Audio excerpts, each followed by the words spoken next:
How to download voice message from Facebook Messenger on PC. Hello everybody, welcome back to another video. In this video, we're gonna look out on how we can use Messenger to download voice messages. So without any further ado, let's begin. But before beginning, I want you to make sure to hit the like, share, and subscribe icon. So first thing first, open up your Messenger onto your PC. After opening your Messenger, let's say I send a voice message to this particular person, or that person sent me a voice message, and I want to download the voice message onto my device. So what I'm going to do is just tap on this play.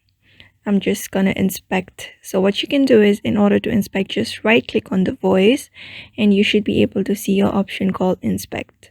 Just scroll down and at the very last option you will be able to see inspect option. So just tap on that inspect option and wait for it to be loaded.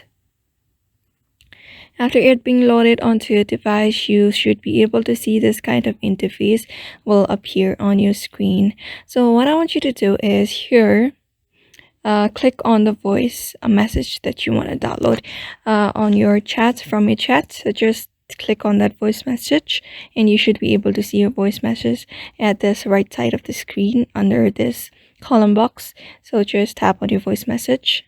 Here, as you can see, when I tap on the voice message, a bunch of options appear. So I'm just going to tap on the voice message link right now here.